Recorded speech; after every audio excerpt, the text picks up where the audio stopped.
Welcome to our. Now, all of you know that catalysis, I already discussed that catalysis is very important for us.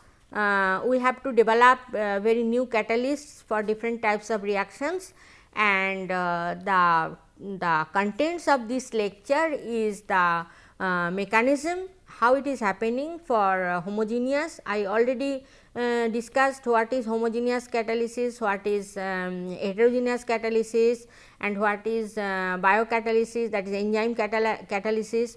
And here I will tell you the mechanisms about those catalysis, how the reaction is going on and what is the activation energy, all those things I will discuss here.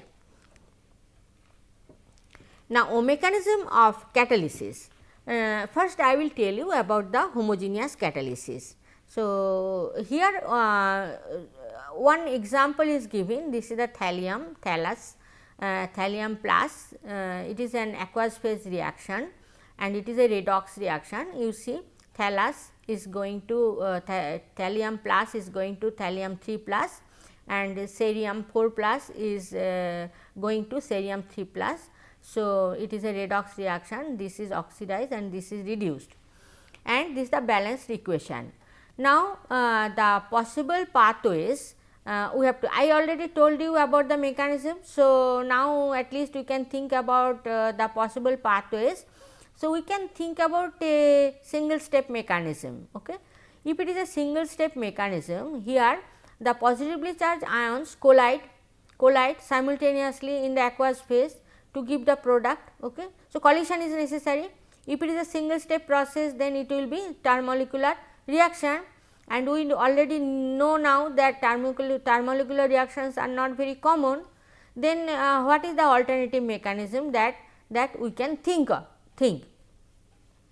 So, we can think instead of single step mechanism, we can think about a stepwise mechanism. What is that? This is the first step. Say for example, thallium plus cerium 4 plus is giving thallium 2 plus. This is an intermediate because it is not appearing here. Okay. Thallium 2 plus is not there. So, even if in one step we think that it is produced, so we have to think another step where it will be consumed. So, it is an intermediate, and then cerium 4 plus is going to cerium 3 plus, but this reaction is very slow. Okay. And we can think of in the second step the thallium 2 plus, which is the intermediate, is again reacting with cerium 4 plus to give thallium 3 plus and cerium 3 plus. So, this if we combine these two, then we will see that it is coming, but this is a very slow process. Okay. Now, if we add silver plus ion here, then we will see that the reaction, we can think the mechanism in this way, then we will see that reaction becomes faster. Okay. At least much faster than this one. Okay. What is happening, if the silver plus ion is added, then this is the reaction, it is a fast process, this is a reaction, and then silver 2 plus is produced and cerium 3 plus is produced. So, silver 2 plus is the intermediate, okay, and then silver 2 plus is again consumed and silver plus is going back. It is an intermediate stage of this is a catalyst. So, it is produced from the catalyst, but catalyst should come back to its original position, that I told you. So, even if it is changing, but it should come back to its original state again. So, this is the second step, slow process, and then the last step, this is again fast process. So, thallium 2 plus plus cerium 4 plus, this is the intermediate. So, it should be removed, means consumed. So, again thallium 3 plus is coming, cerium. So, if you combine these two, then you will see that it is coming here. Okay. So, this is a mechanism, and this is a homogeneous reaction, homogeneous catalysis. Okay. This way we can think of. So, for when you think about catalyst, then catalyst should come back to its original position. When you get some intermediate, that also should be produced, but it should be consumed, and you should get finally the after combining all the reactions, how many 2, 3 whatever may be the reactions you think of, then finally it should give you the final means matching actual reaction. Now, intermediate compound theory for homogeneous catalysis. So, this is a theory that is given for the homogeneous catalysis. What is that? The catalyst combines with one of the reactants and forms an unstable reactive compound, okay, called the intermediate. This intermediate compound then reacts with other reactant to yield the products and catalyst is released. Okay. Similar thing we have seen in the last example, right. Here it is molecule, it is also in chamber process that I already discussed, the sulfuric acid synthesis, where nitrogen oxide is used as a catalyst. Here it is nitric oxide, it is shown. So, nitric, you see this is the main reaction, sulfur dioxide reacts with oxygen to give sulfur trioxide, this is a reaction. Okay. Now, for this reaction NO is used.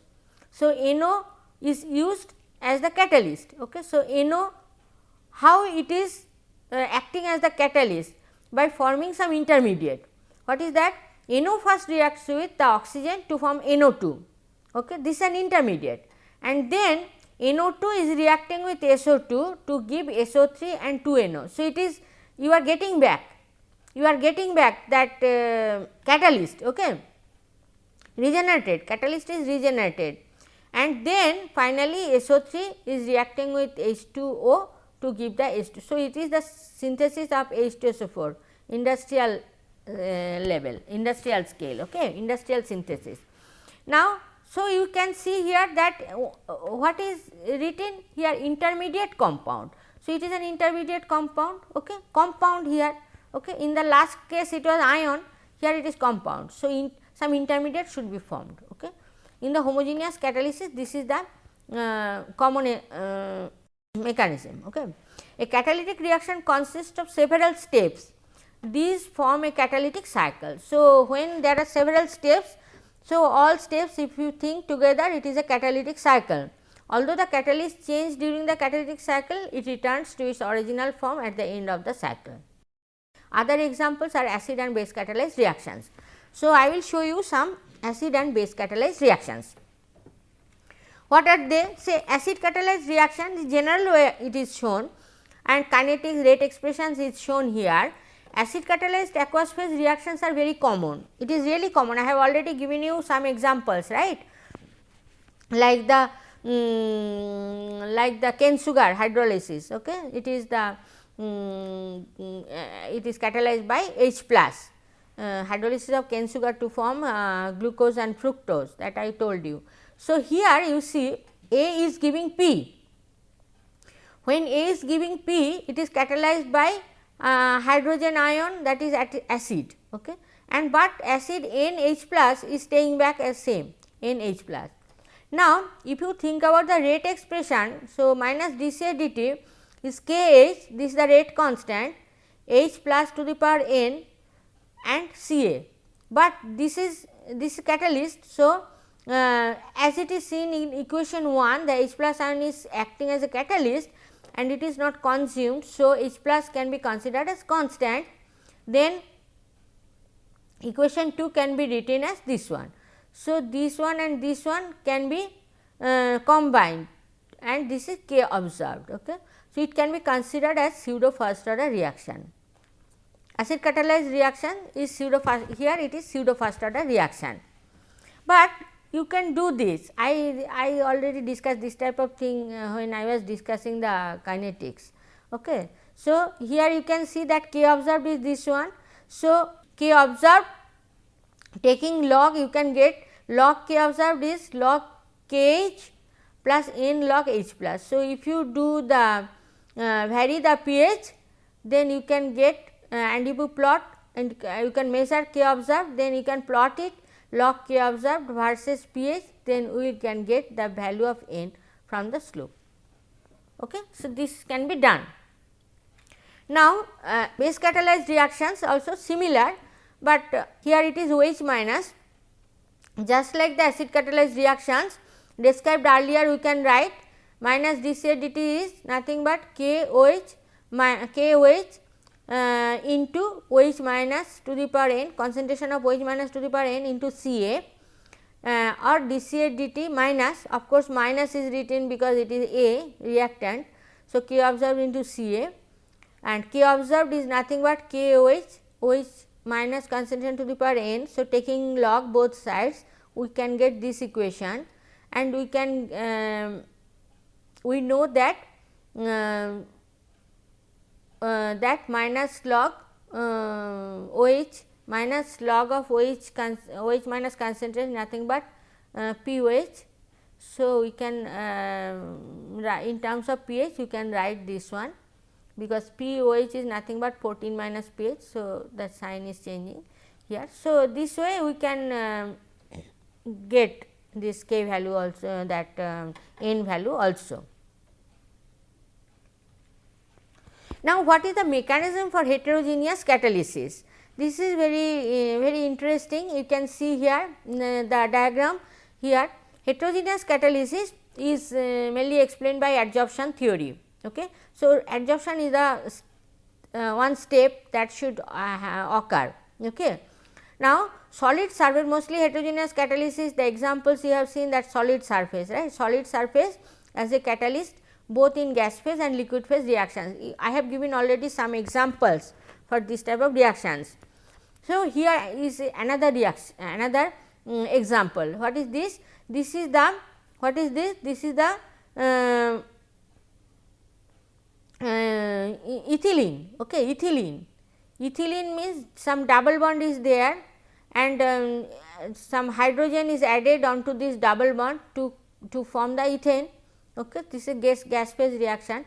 In the gas phase, without any catalyst, the reaction is very slow. However, in presence of platinum as the catalyst, the reaction speeds up. How it is happening? How it is happening? It is happening in several steps. What is happening? Dissociation of hydrogen to hydrogen atoms attached to the platinum surface takes place. So, first hydrogen is attached, and then it is dissociation is happening. So, it is the hydrogen molecule, you can see here in the gas phase, this is the ethylene molecule. So, first hydrogen and ethylene both are adsorbed on the platinum, this is the platinum surface. So, both are adsorbed, then it is hydrogen atoms are produced, then hydrogen atoms are added up, in the stepwise addition is happening, and then the finally the ethane molecule is going out. Okay. The reaction is going on here, but finally it is dissolved from the surface of the catalyst. Okay. Then again new molecules are getting the chance to get adsorbed, and then again reaction is going on, then again the product is going out, like this it is a catalytic cycle that is happening. Okay. So, hydrogen atoms then add sequentially to ethylene molecule and ethane is formed, then ethane is dissolved from the platinum surface to leave the surface free for further reaction. So, this way the heterogeneous catalysis, it is based on the adsorption theory, it is explained. Okay. Now, how does a catalyst makes a reaction faster? I told you already that by it goes through another route actually, that way. Okay. Now, this is the Arrhenius equation you already have seen when I discussed the chemical kinetics module 3. Okay. So, this EA is the activation energy. So, activation energy is lowered in a catalytic means when it goes through a catalytic process by using a catalyst, then this is the reactant, this is the product, it remains the same, the position of the reactant, position of the product is same, but without catalyst it goes in this way and with catalyst it goes this way. So, activation energy is reduced. Okay. So, it becomes faster. Same catalyst will speed both the forward and reverse reaction. You see that when it goes from means forward reaction from reactant to product, this way it goes, and from product to it goes to this reverse way, but catalyst is means reducing both the activation energies. it lowers both the activation energy, both forward and backward. Okay. Their presence may change the rate expression, that is something else, but lowers both the activation energies equally, it lowers both the activation energies equally. Okay. That is most important. The free energy change does not depend on the path. So, the position is not changing, reactant and product. So, this is the free energy change, it is not changing. So, this is a thermodynamic parameter. So, but what is the reaction products that are not thermodynamically favored, the reaction products that are not thermodynamically favored cannot be formed by a catalyst. This is very important. If some reaction is not possible, whatever catalyst you give, it will not be possible. So, once the reaction is possible, then by using the catalyst you can make the reaction faster or slower. Thus, the role of catalyst is to speed up the reaction which are thermodynamically allowed. The reaction should be thermodynamically allowed, but by applying catalyst you can change the speed or rate of the reaction. This is very important concept. Now, enzyme as a catalyst. In our body system, I told you there are many enzymatic reactions are going on, many free radicals are generated, then free radicals are destroyed, all those things are going on, there are many millions of reactions are going on. But enzymes, you know, enzymes are very good catalysts, they are protein molecules having large molar mass, okay. They are very complex structure, active sites are there, okay. There are many active sites like this one, see here, this is the active site. So, here active site, you know, particular substrate can come here and fit itself. So, here there are two things, you see red one and green one. So, it can fit and the reaction goes on here, okay. And then after the reaction they are separated, they are cleaved. So, reaction is going on in this active site, okay. They are very good catalyst and very mild conditions, under very mild conditions they can do the reaction. This is another thing, and they are very selective also. There may be many compounds there in the system, but only particular substance will come here in the active site and do the reaction, okay. That is very important for enzyme, very specific, okay. In these sites some molecules can be accommodated, but most others are not even if they have similar structure. Maybe structure is very similar, but still they cannot be accommodated. There are many factors, size factor and functionality factor, there are many things. So, they cannot be accommodated, okay. Now, so if they are not accommodated, then catalytic effect will not be there for that other substance, okay. Now, there may be some molecules, in some cases a second molecule can bind itself to the active site of the catalyst, thus preventing the catalyst action. This is called inhibitor. Sometimes the activity is lost because of the presence of some other compound, foreign compound, and then the activity of that particular place is lost, okay. So, this is called inhibitor. Recently many catalysts are being designed. So, the design and synthesized many catalysts which are not enzymes, but other catalysts are being designed and synthesized. These are efficient like enzymes, means this is the synthesized catalysts, okay, but they have the similar properties of enzymes and can bring about reaction selectively. So, this is not enzyme, but synthetic compounds, synthetic catalyst, okay, but their activity is similar to enzymes, that is done. Now, you can see I have given some examples, you know adipic acid and sorbitol, they can react to form a polyester, okay, and they are lipase which is an enzyme that can act as a catalyst in that particular reaction. You know polyester, it is very important in textiles and many other purposes. So, it is lipase is the catalyst for that particular reaction. Another example, glycerol plus fatty acid, okay, triacyl glycerol. Here also lipase as the catalyst. Sometimes these enzymes are also immobilized on some solid surface, okay, to so that it can be recovered easily. So, that is also a very good enzyme, but supported enzyme, okay, that is also a very good catalyst. So, there are many awards also, if you can develop something, green chemistry award, academic green chemistry award, all those things are there for catalyst development. And if they are very green catalyst, then it is again it is better for environmental purpose. So, this is biocatalyst. Now, the references you can read this all these are same references. This book again I am mentioning, it is really nice book, and some figures also I have drawn following this book. So, you can read this book to get better idea. And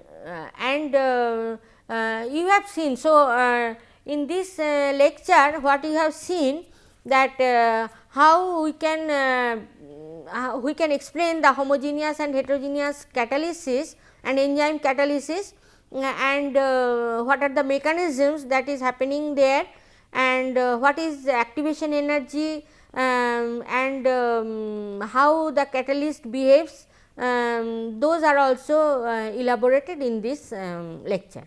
Thank you.